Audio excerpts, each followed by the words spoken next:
Hi guys! Welcome and welcome back sa ating channel. For today's video ay magbibigay lang ako ng mga recommended na loan application kasi ang daming nagko-comment na ano ba yung mga magandang utangan, and now ay parating na po ang December, parating na po ang Pasko, and kailangan nating maging wais, maging hindi tayo basta-basta nagbibigay ng information sa mga ola-ola. So for today's video, aking i-share yung mga most recommended, hindi lang po sa akin but sa mga ibang vlogger na gumagawa ng reviews, yung mga mostly na nire-recommend po nila. But before we go on, sa mga hindi pa nag-subscribe, mag-subscribe na para ma-update ka sa upcoming videos and mga reviews po natin. And please comment down below kung ano yung mga natutunan nyo sa video ito para mapipilang kayo sa mga upcoming na pag-giveaways natin.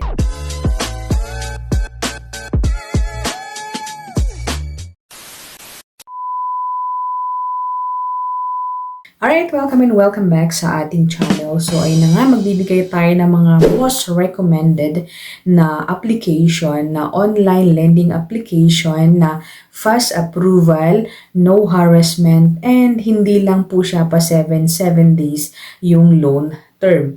Yung mga loan application pala na ito is hindi po sila in order. So, in any order po yung arrangement nito guys. And disclaimer po na hindi po ako nagpo-promote ng isang lending application guys. I'm just sharing with you yung mga personal experience ko sa isang lending application. So, ang unang aking may share sa inyo is si Tala. Ayan, so si Tala guys ay lagi ko nang ginagamit, lagi ko nang nagbibigyan ng review kasi nga masasabi kong sila ay legit.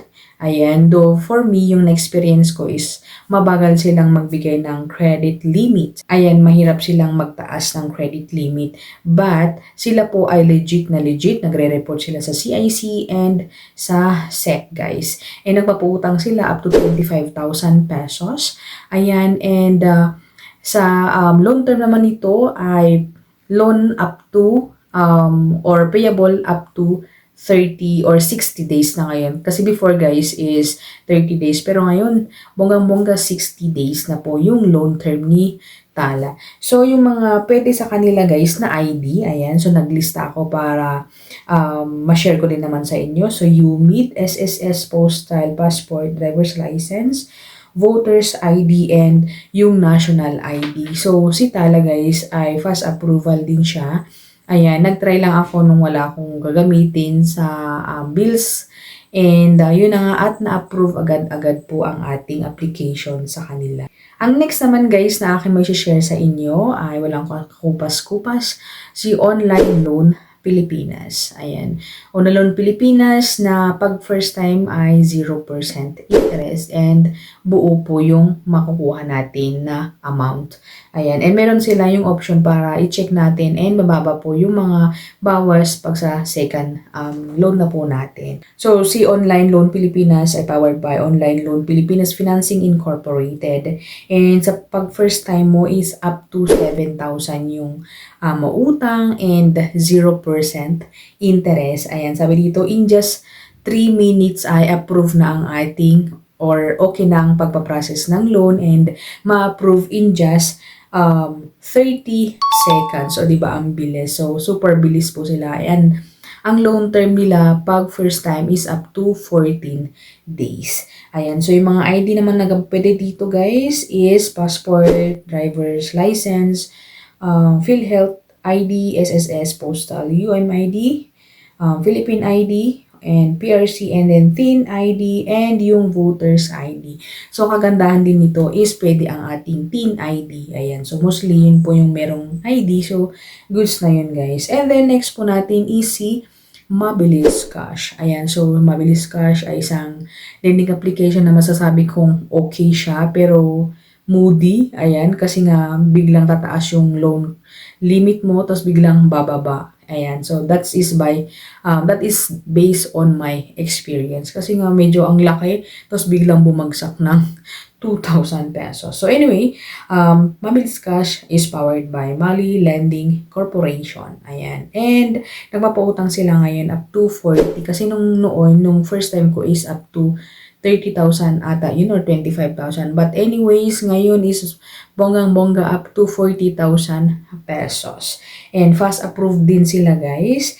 And yung mga ID na pwede dito is driver's license, PhilHealth, passport, yung ID, SS, TIN ID.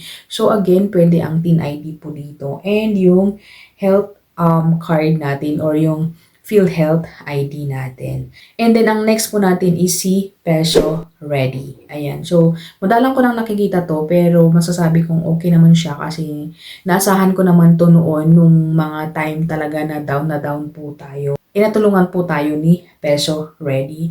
So, Peso Ready is under Peso Ready Financing Incorporated. So, meron silang pagkaparehas ni Online Loan Pilipinas.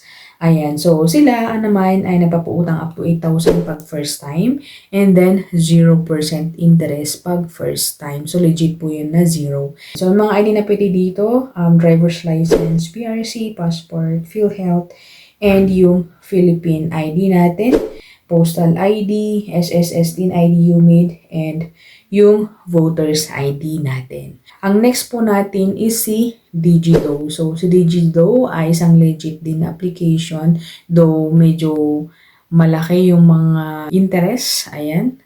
Kasi nga everyday siyang tumutubo dito. Pero sa mga emergency nating pangailangan guys is pwede natin silang kapitan. Pero dapat ay magbabayad po tayo on time kasi nga malaki po yung idadagdag nila in case na hindi po tayo magbabayad. Ayan, so si Digito Philippines Online ay powered by Digito Finance Corporated and nagpapautang sila up to 10,000 pag first time. Ayan, and 0% interest din pag first time po nila or first time tayong mag-loan sa kanila. So, yung mga ID na pwede dito ay driver's license, Philippine passport, and UMID, SSS, TIN ID. So, pwede rin sa kanila ang TIN ID. And then, yung national ID natin. Next natin si One Hand. So, bagong-bagong nire-recommend ko si One Hand kasi nga noon is talagang lahat ng nire-review ng mga nagre-review is pangit siya. Pero ngayon guys ay nag-improve na si One Hand. Ayan. So legit na legit si One Hand and nag-legit din na nagbibisita po siya. Nag-home visit sa mga hindi makakapagbayad. So si One Hand Online Cash Loan Application is powered by WeFund Lending Corporated. And nagpapautang sila up to 50,000 pesos. Safe and trusted naman po daw sila and then longer payment term of up to 3 months. So sabi dito, easy and fast loan approval. So, easy and fast loan approval, but sad to say na ako po ay isang reject kay One Hand. But anyways, ang dami nagre-review or ang dami nagsasabi na approve naman po sila and okay naman po yung experience nila kay One Hand. And sila ay napapautang nga, sabi dito sa about application, 2,000 to 25,000 pesos. And mostly na mga ID na pwede sa kanila is SSS ID, PRC ID, GSIS, UMID ID. So, yun po yung nakalagay dito. Pero meron po yung mga iba pang mga pwedeng ID sa kanila sa pag magpaprocess ka ng loan sa kanila. Ayan. And next po pala natin ay si Mr. Cash. Ayan. So, si Mr. Cash, meron tayong nagka-problema tayo sa kanya pero now is okay naman siya. Bumalik na yung, I think, credit limit. Ayan. So, maganda rin siya. But then, syempre, expect na natin na medyo mataas din yung mga kinakaltas dito, yung mga interest niya. Ayan. So, one valid ID lamang din ang kailangan dito. So, yun guys, yung mga top na recommended loan application and masasabi ko na goods din naman sila na naasahan ko sila nung mga times na talagang down tayo and kailangan natin ng mga pambayad ng mga super bonggang bills. Ayan. Pero of course, syempre, yung mga ibang loan application, gaya ng Digido, gaya ng Mr. Cash, na medyo mabigat din sa bulsa yung mga dinadagdag, ayan, or yung mga interest nito sa pagka-second loan mo na, ganyan, ay medyo talagang mabibigatan ka sa bulsa. Bagamat, ox naman sila and legit, ayan, nagre-report talaga sila sa CIC and approve sila sa SEC. Ayan, so, Nasa inyo guys kung subukan nyo din yung mga application na ito. Again, hindi po ako nagpo-promote ng mga lending application. Nagsishare lamang po ako ng mga possible na pwede nyong utangan kaysa naman yung mag-uutang kayo sa mga 7 days and halos half na ang iyong mare-receive. Bagamat nasa inyong mga kamay talaga kung ano yung mga decision nyo kung mang-utang kayo or susubukan nyo or what. Nasa inyo na po yun guys. So thank you for watching and I hope na nakatulong ang video nito sa mga naghahanap ng utangan. Bye for now and see you again on my next video.